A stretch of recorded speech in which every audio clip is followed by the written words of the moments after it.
Oke, assalamualaikum warahmatullahi wabarakatuh. Bismillahirrahmanirrahim. Alhamdulillahirrahmanirrahim. Allahumma sholli ala Muhammad wa ala ali Muhammad. Para pendengar setia Mutiara Berlian Group, alhamdulillah kita bisa kembali lagi di Bincang Sehat atau Ngobrol Sehat bareng Agarilus. Ya, ini saya sudah agak lama nggak muncul ini. Alhamdulillah kita bisa kembali lagi bersama Bunda Mita, apoteker kita, dan kali ini nanti insya Allah kita akan bahas tentang penyakit yang mengerikan ya. Jadi ini penyakit yang menurut data WHO tahun 2016, kalau sekarang lebih banyak lagi, itu 9 juta orang lebih, 9,4 juta per tahun menderita penyakit ini, yaitu jantung koroner. Gitu ya Bu ya? Yeah. Jantung koroner. Dan nanti akan kita bincang-bincang apa sih jantung koroner itu, dan apa bedanya dengan serangan jantung, apa bedanya juga dengan angin duduk dan sebagainya. Gitu ya. Orang tahunya kalau orang meninggal mendadak biasanya wah kena angin duduk gitu. Angin kok duduk tuh, angin larinya bagaimana, angin jalannya bagaimana, itu kan angin duduk itu yang mungkin orang juga tanya-tanya apa sih angin duduk itu ya. Dan alhamdulillah kita saat ini insya Allah disebarkan di sekitar 40 radio Mutiara Berlian Group, dari Sumatera, kemudian Kalimantan, juga daerah Jawa. Dan nanti pendengar semuanya, dan kalau di medsos kita ada YouTube Agarilus Series, ini ada live-nya ya, Agarilus Series, juga mungkin di IG, ada IG-nya nggak ada, atau Facebook? Oh, Facebook Agarilus Series juga ya. Oke, Facebook juga live kita.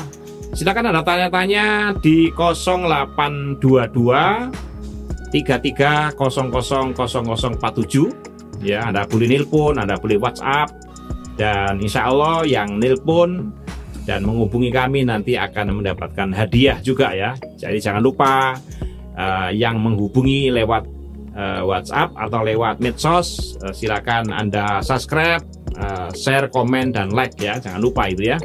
Oke. Kita akan fokus membahas ini. Insya Allah kita akan bincang-bincang tentang ini selama kurang lebih 1 jam ke depan ya, sampai 4:30, sampai lebih sedikit lah, gak apa-apa ya. Kalau kita melihat tokoh-tokoh nasional ya, di situ dulu ada namanya komedian Jojon, ada juga siapa itu namanya, yang anggota apa itu, anggota pelawak itu siapa nama itu selain Jojon tuh, ada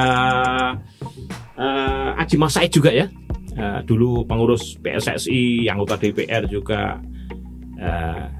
mendapatkan serangan seperti itu, dan akhirnya Allah mentakdir meninggal gitu ya. Dan banyak sekali Basuki juga sama, saat itu futsal begitu, setelah itu kok dia sesak nafas, dan akhirnya juga Allah mengambilnya ya. Nanti akan kita bahas sebetulnya apa sih ini, dan itu bisa terjadi pada siapapun ya, terjadi pada siapapun, tapi minimal kita bisa meminimalisir apa sih masalahnya dan bagaimana pencegahannya dan apa yang harus dilakukan gitu ya.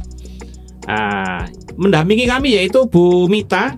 Bu Mita ini alhamdulillah sering tampil di sini sebagai konsultan kita di Herbal Agarilus ya.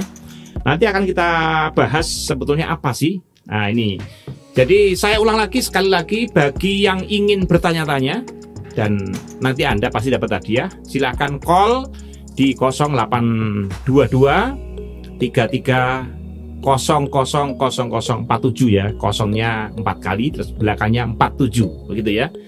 Itu call center kita, jadi nanti Anda bisa langsung, bagian Bapak Ibu yang mendengarkan radio nanti kalau nelpon langsung fokus di HP-nya saja ya, di HP-nya saja. Insya Allah langsung bisa kita terima dengan cepat ya, begitu. Oke, kita ke Bu Mita. Iya. Selamat sore Bu, sehat nggih? Alhamdulillah sehat. Alhamdulillah. Nanti Bu Mita silakan menyapa dulu, salam dulu pada pendengar radio dan semua yang mirsani kita baik di radio maupun di medsos.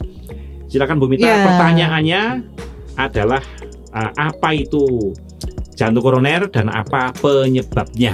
Monggo silakan. Ya, saya sapa dulu ya. Assalamualaikum warahmatullahi wabarakatuh, sahabat Agarilus dimanapun berada. Alhamdulillah bisa ketemu lagi. Saya juga sudah lama banget nih nggak ngobrol sama Abah gitu ya. Mungkin sudah beberapa bulan gitu ya. Tapi ini alhamdulillah bisa bersua kembali. Insya Allah nanti akan memberikan banyak informasi-informasi kesehatan tentunya.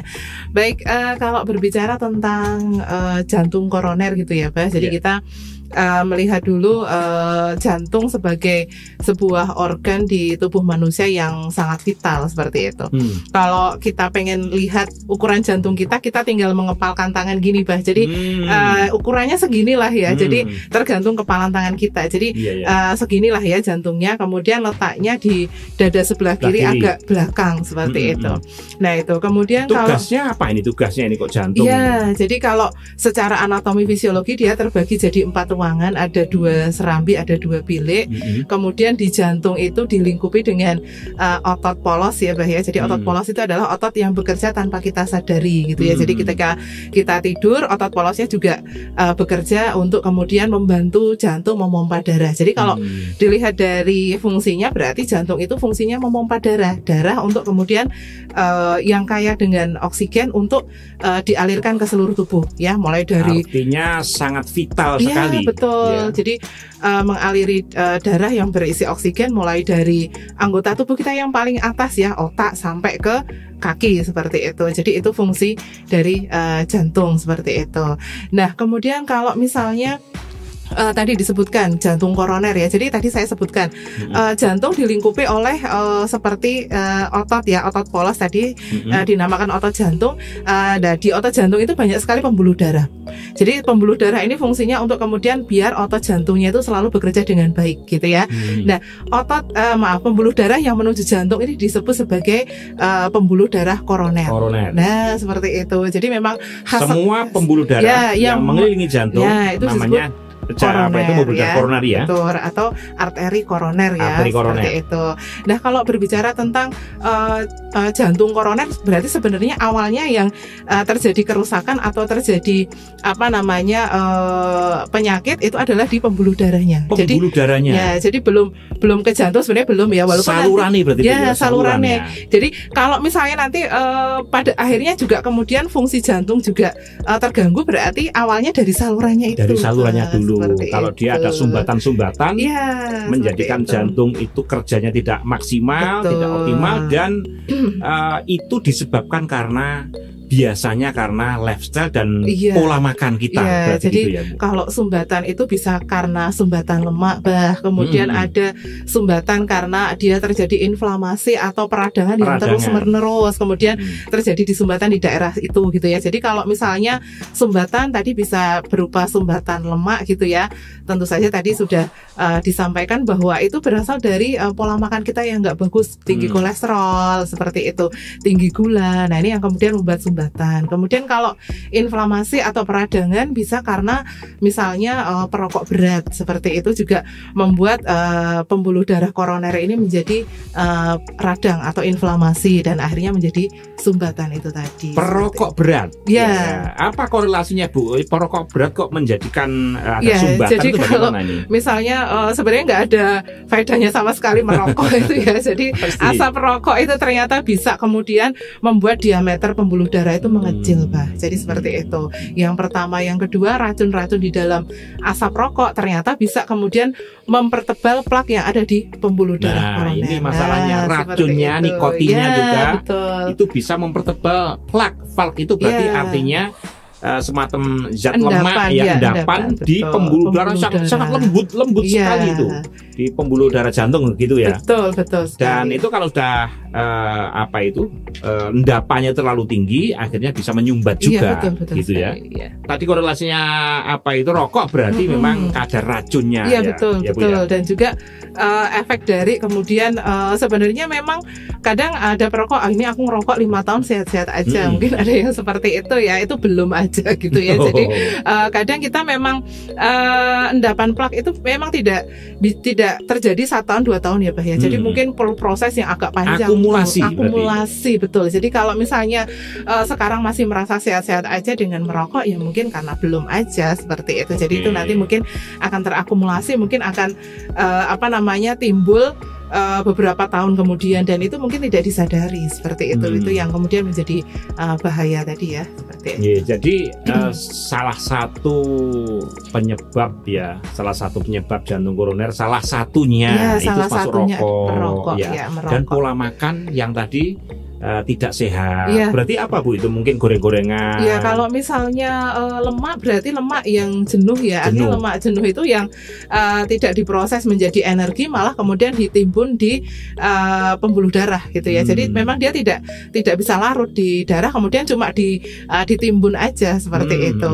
Beda dengan lemak baik dan itu kalau lemak baik memang bisa jadi energi ya. Tapi kalau lemak jahat itu biasanya memang dia tidak bisa larut, dia hanya kemudian nempel di pembuluh darah, lama-kelamaan nempel akhirnya terakumulasi kemudian jadi plak juga di pembuluh darah seperti itu. Termasuk salah satunya yang saya dengar juga lemak kan, itu tadi bicara lemak akhirnya kan. Kalau bicara lemak berarti kan sebetulnya bukan hanya minyak saja penyebabnya kan, terutama gula kelihatannya ini. Jadi kalau misalnya kita penderita kolesterol nih ya Bah ya. Jadi kadang tidak selamanya dia makan makanan yang mengandung kolesterol tinggi. Kadang juga kadar gula tinggi juga. Jadi kadar gula yang tinggi kalau tidak diubah jadi energi, sisanya ditumpuk di bawah jaringan kulit ya, jaringan adiposa itu jadi lemak jahat. Seperti itu. Jadi kadang aku tuh nggak pernah makan goreng-gorengan tapi setiap hari mungkin minumnya manis terus. Nah ini yang juga memicu bisa kolesterol tinggi seperti itu. Bu, ini kita kan bahas tentang jantung koroner. Kemudian tadi ada pertanyaan, apa bedanya jantung koroner dengan serangan jantung? Kalau orang Jawa mengatakan tadi angin duduk tadi ya, apa itu sebetulnya angin duduk? Jadi sebenarnya kalau misalnya ya jantung koroner ya, tadi misalnya ada sudah terdiagnosa nih Bah, jantung koroner seperti itu ya dengan gejala mungkin nafasnya sering pendek-pendek, kemudian dadanya seperti tertekan gitu ya.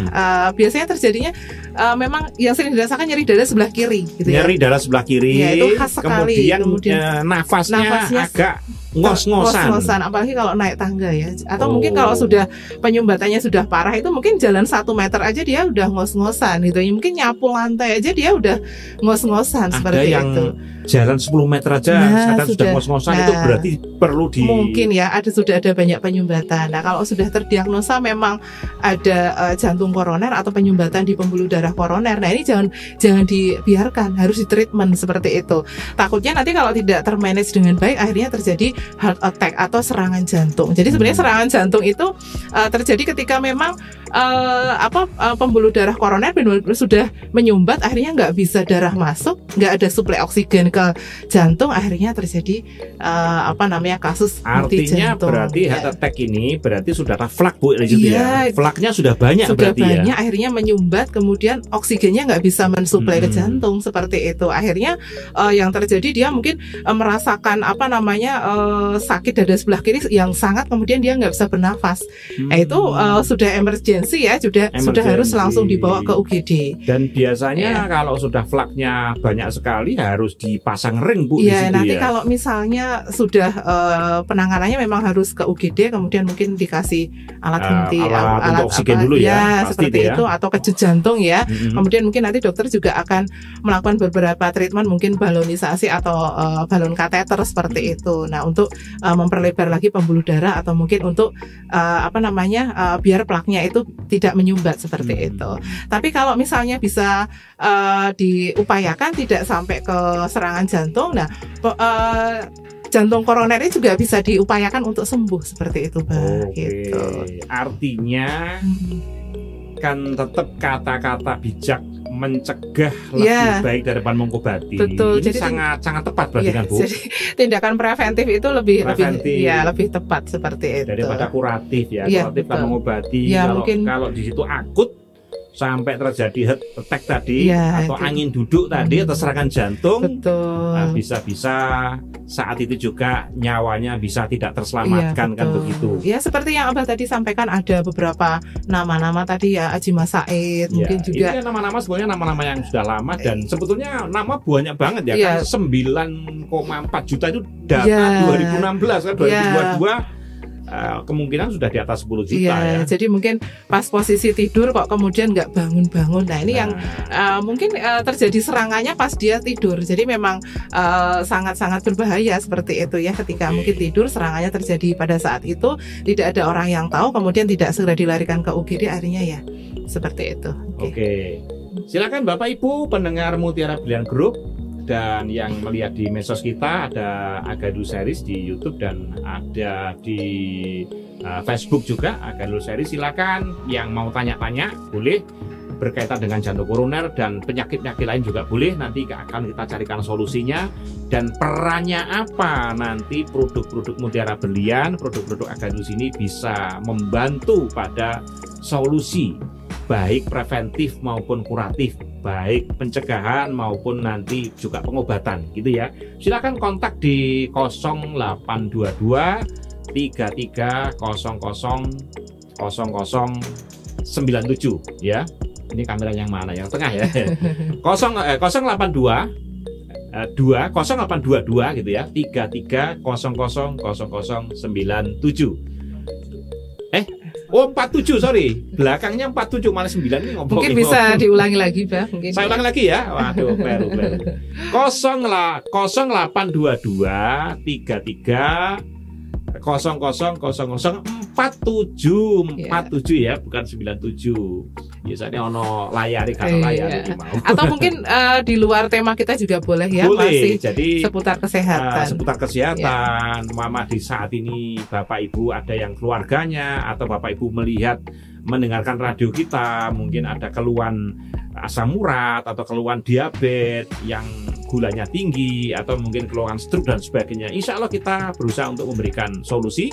Dan kita kali ini membahas tentang jantung koroner dan apa perbedaan dengan jantung, apa itu serangan jantung atau angin duduk itu apa.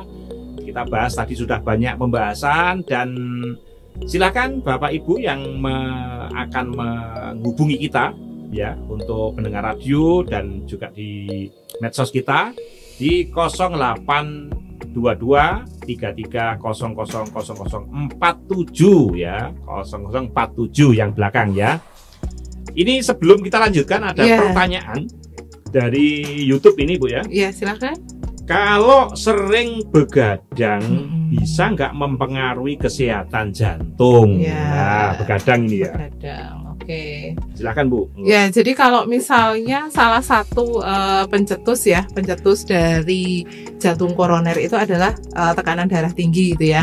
Kemudian tekanan darah tinggi itu bisa dipicu dengan adanya misalnya kayak kurang tidur, begadang tadi. Jadi itu memang indirectly ya. Jadi korelasinya secara tidak langsung gitu ya, bahaya, tapi saling mempengaruhi gitu ya. Jadi kalau misalnya kita sering begadang, kemudian jam tidurnya juga sangat pendek ya, kurang dari 7 jam dalam tidur malam seperti itu bisa kemudian meningkatkan resiko tekanan darah tinggi dan kemudian darah tinggi ini juga bisa meningkatkan faktor resiko dari gitu ya, jantung koroner. Jadi memang secara tidak langsung bisa mempengaruhi seperti itu. Oke, karena maka itu dalam Islam ya, Rasulullah SAW itu menyarankan usahakan tidur awal gitu ya. Tidur awal mungkin jam 8, jam 9 setelah acara selesai, mungkin setelah acara pengajian selesai dan sebagainya. Jangan malam-malam ya. Jam 9 tidurlah ya kan. Maksimal kalau penelitian katanya jam 11 Bu jam ya. 11. Maksimal.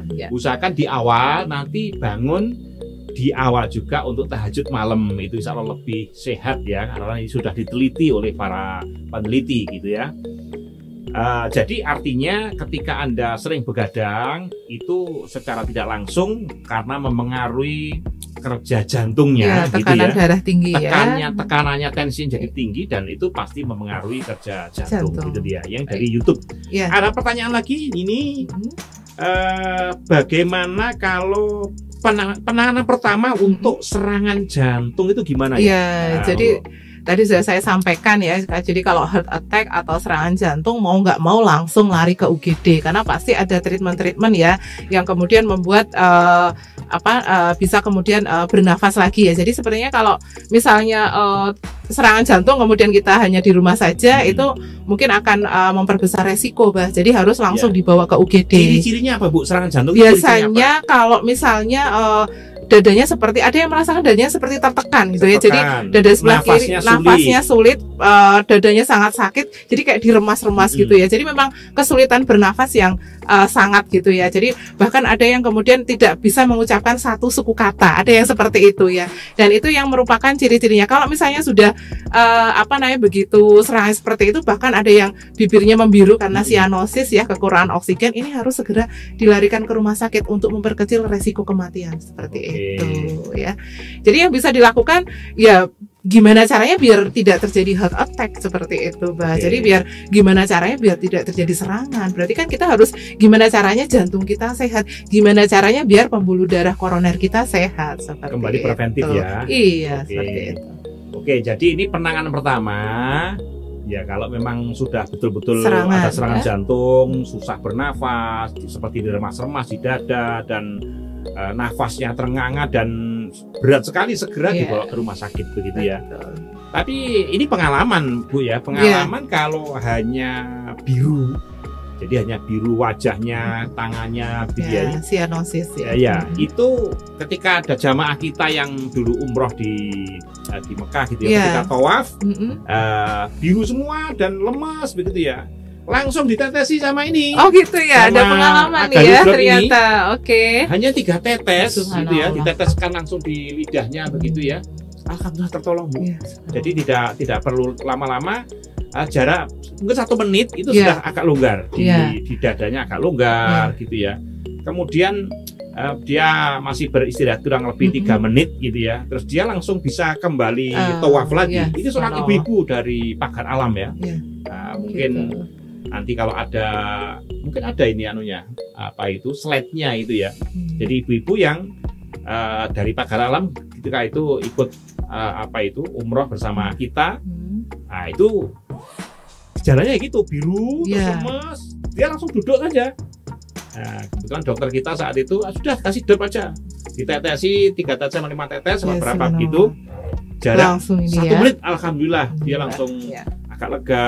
Kemudian dia jarak 3 sampai 4 menit langsung bisa tawaf lagi gitu ya, alhamdulillah.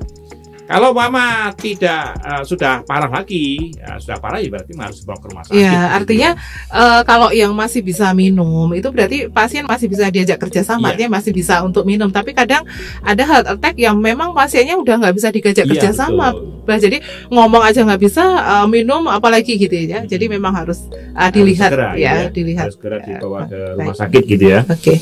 Jadi itu. Kemudian ini kaitannya dengan preventif, Bu ya, kaitannya dengan pencegahan. Ini kan perlu kita jelaskan kira-kira secara rinci, mungkin kalau Ibu ada apa sih penyebabnya, makanannya itu sebenarnya harus bagaimana. Mungkin kalau pagi yang dimakan apa, yang dilarang apa, dan bagi pasien yang sudah kena jantung koroner ya kan, ini kan pasti ada pantangan-pantangan yang harus dihindari supaya tidak terjadi heart attack tadi atau serangan jantung, atau ya diusahakan bisa sembuh total. Gitu. Baik, jadi sebelum ke sana mungkin sedikit saya jelaskan ya, Bah. Jadi kalau misalnya jantung koroner itu pasti ada kaitannya dengan penyakit lain gitu ya, Bah ya. Tadi saya sebut ya. Jadi kayak yang paling dominan adalah diabetes sebenarnya. Jadi ada penelitian ya dari data itu ternyata pasien diabetes 70-80% meninggalnya karena komplikasi ke jantung. Jadi kalau misalnya diabetes ya, kemudian tekanan darah tinggi, kolesterol. Nah, 3 ini yang kemudian menjadi penyakit yang ada hubungannya dengan jantung koroner, pemicu utama seperti itu. Kemudian ada juga pemicu yang ya sifatnya tidak terlalu besar adalah stres, tapi memang 3 tadi yang saya sebutkan seperti diabetes, kemudian tekanan darah tinggi dan juga hiperkolesterolemia ini yang kemudian menjadi pemicu utama jantung koroner. Jadi kalau misalnya mana sih aku biar nggak terjadi penyakit, jadi kita harus tindakan preventif, kita nggak mengalami 3 penyakit tadi seperti itu ya. Jadi kalau tadi bicara stres, wah orang sekarang puncaknya stres loh sekarang ini ya. Karena kalau misalnya kita stres ternyata ada satu hormon yang kemudian kortisol, Bu, iya itu memicu degup jantung jadi keras. Dan seperti itu ya. Jadi ngedrop. Nah, gitu seperti kan itu. Nah, ini yang kemudian menjadi faktor juga gitu ya. Tapi ada 3 penyakit tadi. Berarti kembali lagi ke pola hidup sehat sebenarnya, Bah ya. Jadi misalnya mulai dari sekarang mungkin kita mengubah pola-pola makan, kemudian rajin olahraga, kemudian istirahat cukup seperti itu, kemudian menghindari rokok. Jadi sebenarnya simple, tapi kadang karena simple orang ntar aja aku juga masih sehat ini gitu ya. Seperti itu. Sekarang Bu, coba kita mungkin kalau makanan itu apa saja yang, karena ini kita kan kita taruhlah bicara yang sudah kena nih ya, sudah pernah kena jantung koroner. Sudah pernah kena jantung koroner. Baik. Jadi kalau misalnya tadi saya sampaikan kalau jantung koroner ini karena ada sumbatan plak lemak gitu ya, Mbak ya. Jadi saya sampaikan yang nyumbat itu adalah lemak jahat atau lemak jenuh gitu ya. Berarti kita harus melawannya dengan asupan lemak juga, tapi lemak baik. Lemak yang baik. Nah, apa itu lemak baik? Nah, lemak baik itu sumbernya kalau misalnya kita dapat dari buah-buahan, ada alpukat seperti itu ya. Kalau dari alamiah mungkin ada minyak zaitun, minyak biji bunga matahari seperti itu ya. Tapi kalau misalnya kita mau praktis, dari agarelus itu ada. Nah, ini gitu ya. Jadi ada solusinya ini. Ada gitu ya. Apa, Bu? Jadi kita punya squalene gitu ya. Nah, squalene ini bentuknya kecil, soft kapsul, tapi dia merupakan lemak baik gitu ya. Ini sebenarnya selalu saya rekomendasikan ya, Mbak ya. Jadi kalau misalnya ada customer kita yang konsul, kemudian dia menyebutkan saya pernah terdiagnosa jantung koroner, Bu. Jadi squalene ini selalu saya yang rekomendasikan minumnya agak banyak nih, dosisnya 3 kali sehari 2 kapsul. Biar apa sih? Biar menambah asupan lemak baik sebenarnya. Jadi kalau misalnya lemak kan larutnya dengan lemak ya. Jadi kalau lemak nggak mungkin larut dengan air, itu nggak mungkin. Jadi kalau memang sudah ada sumbatan lemaknya, itu berarti harus kita kita guyur terus dengan lemak baik agar apa? Sumbatannya nanti larut juga dengan lemak baik tadi. Harapannya seperti itu ya. Bisa dikonsumsi 3 kali sehari 2 kapsul, Bah, seperti itu. Lagi, Bu, kemudian ada agarelus drop. Nah, kandungan flavonoid dalam daun pegagan di agarelus drop ternyata bisa memperlebar diameter pembuluh darah gitu ya. Jadi ini sudah banyak penelitian juga, daun pegagan itu ternyata baik untuk kesehatan pembuluh darah. Jadi tadi saya sebutkan bahwa penyakit jantung koroner ternyata diameter pembuluh darah koroner ini mengecil karena sumbatan, karena inflamasi. Nah, ini bisa disembuhkan atau dibantu penyembuhannya dengan agarelus drop seperti itu. Oke, ada. Kemudian kalau pengen sebenarnya kalau paket komplit itu 3 gitu, paket komplit ya. Agarelus drink pasti ini. Betul ya. Jadi agarelus drink itu kan dia ada senyawa niacin ya, karena dia merupakan produk fermentasi. Ternyata produk fermentasi itu bagus untuk kesehatan jantung. Jadi kemudian memperkuat otot jantung, kemudian meningkatkan suplai oksigen ke jantung. Jadi banyak banget manfaatnya. Jadi kalau misalnya memang sudah terdiagnosa, paketnya harus komplit gitu ya, nggak boleh separuh-separuh gitu ya. Jadi ada agarelus herbal drink, agarelus drop, kemudian ada squalene. Nah, seperti dan itu. Dan herbal drink mestinya juga dia karena ada probiotiknya, bukan ya? Iya, betul. Melancarkan pencernaannya juga. Iya, betul. Jadi kalau misalnya memang ada karena kan gini, Bah, ternyata ada juga jantung itu yang kemudian di bagian otot polosnya itu terkena infeksi. Jadi tidak melulu karena sumbatan, tidak melulu karena inflamasi, bisa jadi karena ada infeksi di otot polos jantung itu kemudian terjadi peradangan juga, dan itu bermasalahnya juga bisa seperti itu. Dan memang kalau misalnya seperti itu berarti kita bisa juga menggunakan produk-produk agarelus ya, bisa agarelus drop ataupun agarelus drink seperti itu sebagai antibakteri alami gitu ya, seperti itu. Oke. Alhamdulillah, jadi solusinya, jadi Bapak Ibu yang ini baik preventif maupun kuratif juga Bu ya. Bisa banget. Jadi gitu bisa ya. Untuk pencegahan, bisa untuk pengobatan juga. Jadi Bapak Ibu yang punya gejala masalah jantung koroner, mungkin tadi yang berkaitan juga ya, tadi ada kolesterol, ada darah tinggi, ada diabetes. Insya Allah dengan paduan 3 tadi itu sudah mencakup semuanya, gitu ya. Sudah mencakup semuanya dan jadi kadang-kadang pasien kita atau pelanggan kita itu kadang-kadang ada sebetulnya yang diniatkan untuk jantung koronernya, tapi kok ini juga sembuh juga ya. Betul. Banyak yang seperti itu ya. Jadi aku tuh sebenarnya cuma mau nyembuhin ini Bu, apa namanya, gula darah gitu ya. Tapi gula darah saya sembuh, mas saya juga sembuh. Jadi banyak yang seperti itu juga. Jadi memang produk kita apa namanya memang bermanfaat untuk kesehatan. Jadi semua keluhan di dalam tubuh kita bisa diikhtiarkan dengan produk-produk Agarilus seperti itu.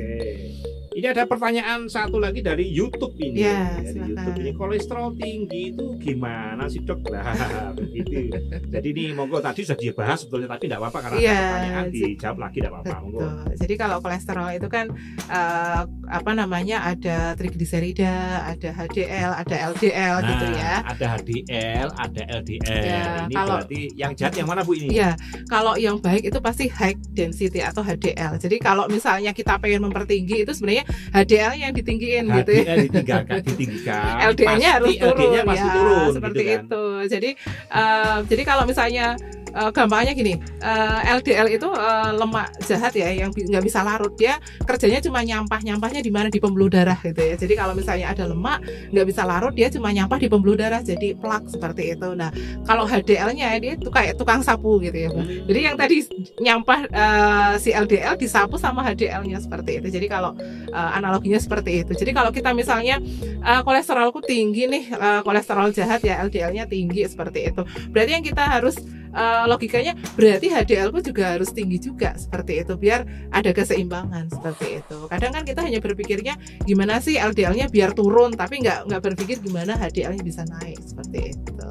Oke, Bapak Ibu yang pendengar Mutiara Berlian Radio.net gitu ya, atau yang melihat di YouTube atau di Facebook kita.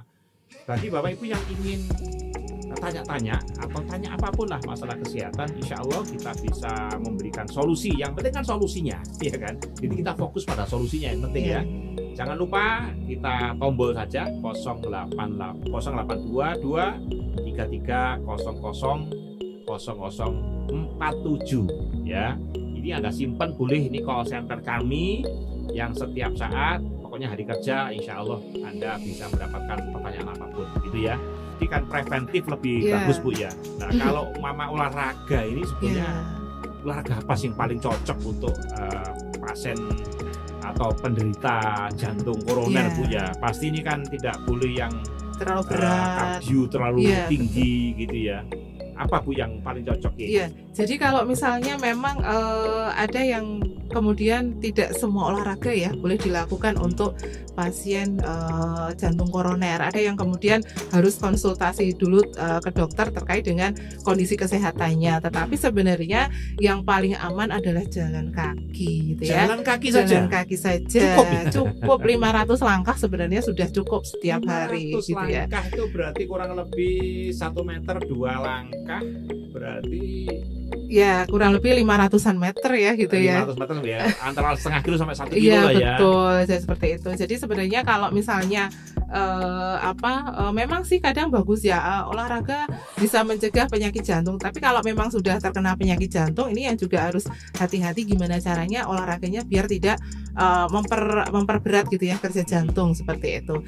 Tapi menurut penelitian olahraga yang paling aman dilakukan adalah jalan kaki itu tadi. Jalan kaki ya. Murah, sehat, gampang sehat. gitu ya. Ini kita semuanya mendengar ya, pendengar radio Mutiara Berlian Group dan pemirsa di Agarilus Series baik di YouTube maupun di Facebook. Jadi bagi jantung koroner, kalau Anda sudah menderita atau mungkin punya gejala-gejala, solusinya tadi olahraganya jalan kaki. Gampang kan? Ya. Gitu kan? Tentu olahraga yang memeras jantung ya, yang istilahnya kardio begitu ya, mengangkat beban atau lari yang terlalu tinggi, atau mungkin seperti badminton, sebenarnya berat-berat ada juga olahraga yang kaitannya dengan pernafasan, jadi kayak memperbesar kapasitas pasokan oksigen gitu ya, seperti yoga. Nah, yoga itu juga bagus ya, jadi kayak latihan pernafasan, peregangan itu juga boleh dilakukan oleh penderita jantung. Gitu. Ini juga sangat efektif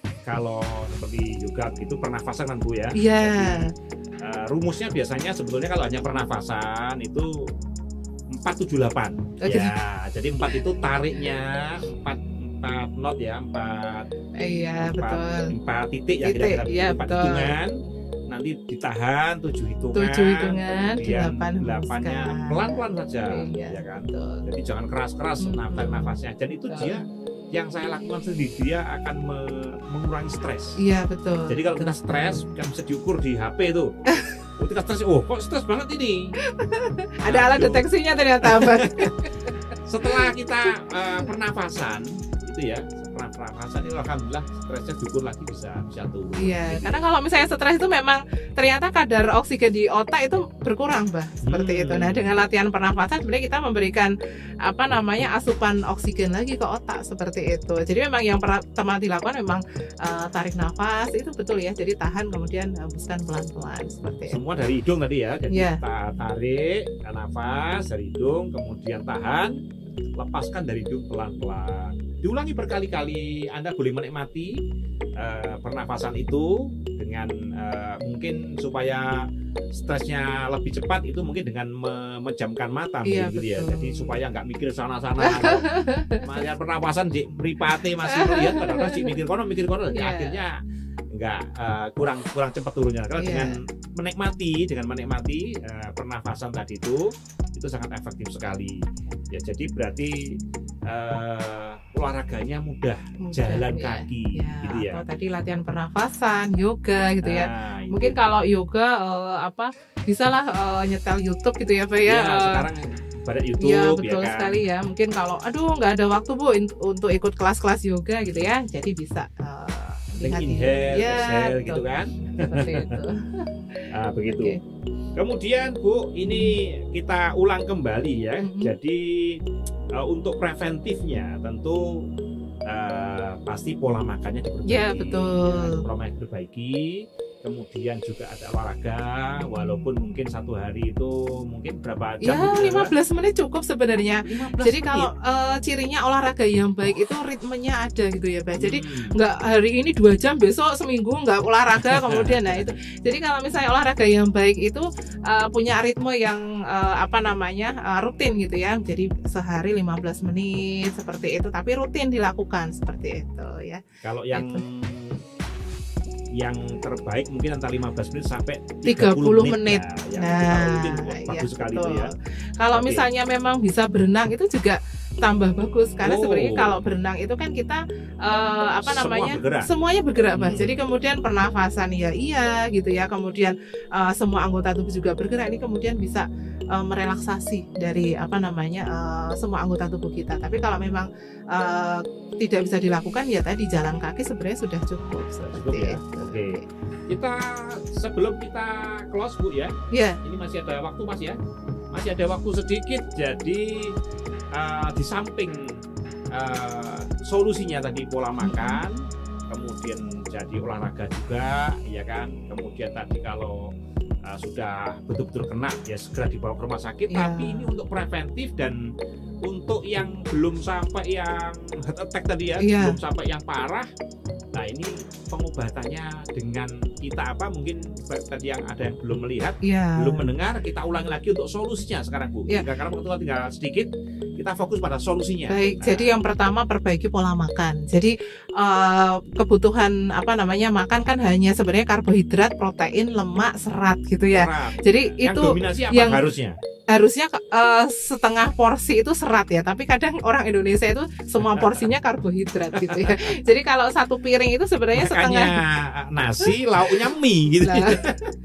Ya, jadi karbo makan karbo gitu ya. Jadi sebenarnya kalau satu piring itu setengahnya itu harusnya serat, Bah, gitu harusnya ya. Sayur ya? Iya, harusnya sayur buah. Nah, seperempatnya itu baru karbohidratnya gitu ya. Seperempatnya lagi baru protein sama lemaknya, seperti berarti itu. Nasinya sedikit sekali harusnya. Ya? Harusnya begitu. Nah, dan harapannya memang kalorinya itu tidak harus dari karbohidrat ya. Jadi kalorinya itu bisa didapat dari buah-buahan dan sayuran tadi, seperti itu. Nah, itu kalau bisa diusahakan itu dulu. Kemudian kalau misalnya memang kita suka nyemil, cemilannya diganti buah gitu. Kadang itu kita nggak kerasa ya cemil seperti itu, dan itu kalau misalnya memang cemilannya terbuat dari mungkin ya sesuatu yang digoreng, berarti ada lemak transnya. Lemak apalagi trans kalau minyaknya berkali-kali dipakai. Iya, betul. Gitu ya. Nah, ini yang kadang kita nggak kerasa nyemil itu juga bisa meningkatkan kadar kolesterol dalam darah, seperti itu. Atau sayuran-sayuran yang dimasak dengan santan yang sudah dipanasi-panasi. Wah, itu tambah enak ya, Pak. Enaknya enak tenan nih.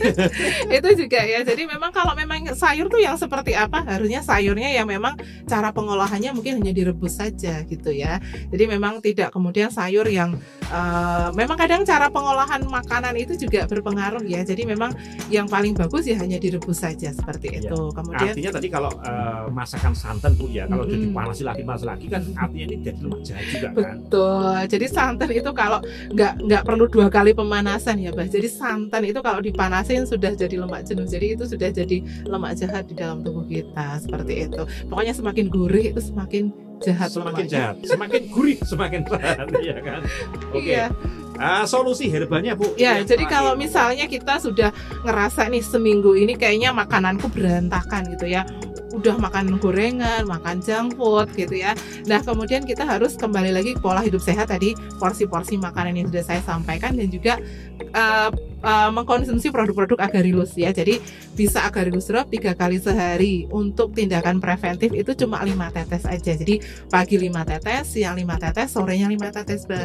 Kemudian bisa ditambah dengan setelah makan atau sebelum makan? 30 menit setelah makan. Kalau mau sebelum makan lebih baik. Jadi pada saat lambung kosong, biar tidak terjadi. Lebih baik sebelum makan, betul, Bu ya. Betul. Jadi biar tidak terjadi interaksi dengan makanan seperti itu, biar efeknya lebih bagus. Kemudian ada squalene. Nah, ini saya senang ya minum squalene ini. Jadi kayak squalene itu kayak nambahin lemak baik gitu ya. Karena kita pasti setiap hari mungkin sudah jajan seblak, jajan cimol gitu ya. Nah, itu harus diasup dengan lemak baik biar seimbang, seperti itu. Dan juga bisa Agarelus Herbal Drink 3 kali sehari 1 seloki. Itu beberapa produk Agarelus yang bisa. Tapi minumnya Bu ini kan kalau dibarengkan semua kan kadang-kadang gak kuat ya. Iya, kalau misalnya dipilih salah satu boleh ya. Jadi sebenarnya produk Agarelus ini bisa jadi habit untuk mempertahankan kesehatan gitu ya. Jadi misalnya ada customer yang pernah konsultasi, Bu, saya tuh alhamdulillah sekarang sudah sembuh dari hipertensi, terus kemudian sekarang saya rutin mengkonsumsi squalene. Itu ya nggak apa-apa gitu ya. Jadi boleh salah satu aja, kombinasi lebih bagus. Kalau misalnya kombinasi bisa dijeda 2 jam, seperti itu. Jadi kalau misalnya ada yang sampai saat ini sudah sembuh dari diabetes tapi masih konsumsi drop terus, boleh saja seperti itu. Karena preventif tadi ya. Iya, betul. Lebih baik mencegah daripada mengobati. Ya, jadi memang kadang respon tubuh ya terhadap beberapa produk herbal itu berbeda-beda, Pak. Jadi yang aku tuh enak pakai yang drink, Bu, ya sudah teruskan gitu ya. Jadi memang respon tubuh terhadap suatu zat kimia yang masuk dalam tubuh itu berbeda-beda gitu ya. Saya kayaknya enak pakai yang drop. Jadi kalau pakai drop tubuh saya tuh kayaknya lebih bugar aja. Ya sudah, enggak apa-apa seperti itu. Jadi memang tergantung respon tubuh ya. Tapi kalau saya sarankan memang harus rutin gitu ya. Kalau memang mau sehat ya berarti tindakan preventifnya harus rutin. Minimal kira-kira kalau pengobatan kan 3 kali. Iya. Kalau yang preventif berapa kali? Kalau misalnya sehari sekali saya rasa sudah cukup ya. Sudah Jadi cukup. Mungkin kalau drinknya malam, ya, yang lainnya pagi atau siang. Betul, gitu ya. betul. Jadi di antara 3 tadi juga supaya mungkin lebih ngirit juga gitu ya. Drinknya malam nih, mau tidur malam. Iya, betul. Kemudian nanti paginya pakainya sekualen sama ya. Nanti siang sebelum makan siang itu minumnya Agarylus drop gitu ya. Ya, saya punya cerita nih, Bah. Ternyata Agarylus yang sekualen ini beneran ya. Jadi kemarin itu ada pasien yang Bu, saya minum sekualen kok kenyang terus ya. Jadi ada yang tanya ke saya seperti itu. Jadi memang jadi kadang malah bisa mendukung dia diet seperti itu karena merasa kenyang terus. Jadi pagi dia sarapan, setelah sarapan dia minum sekualen 1 kapsul.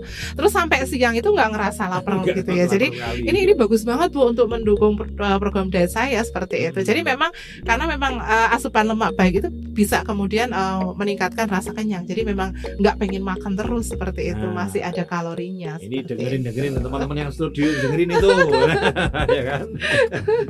Jangan makan terus. Oke.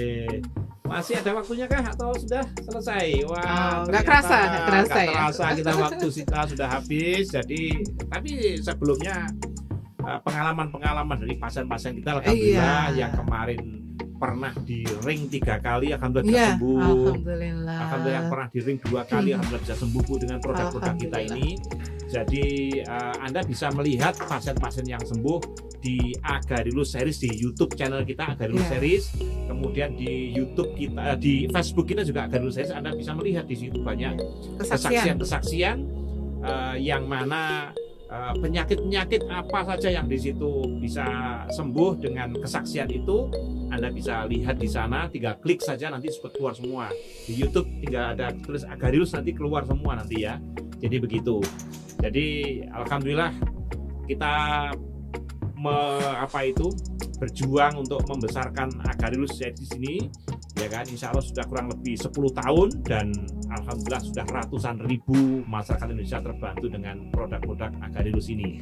Jadi Bapak Ibu dan teman-teman sekalian yang mendengarkan radio Mutiara Brand Group dan yang melihat Agarylus Series di YouTube dan Facebook kita, silahkan nanti Anda bisa konsultasi di customer service kami yaitu 0822 33 0047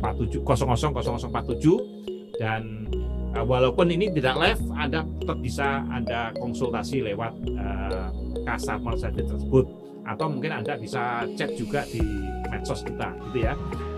Bapak Ibu dan teman-teman sekalian, ternyata waktu kita sudah habis dan silahkan nanti kalau mau sharing-sharing di channel kita tadi, di nomor kita tadi, jadi tidak usah sungkan-sungkan, Anda boleh nge-mail, boleh WA dan sebagainya, dan kontak-kontak di medsos kita, insya Allah banyak sekali channel-channel kita, Anda bisa milih di sana gitu ya.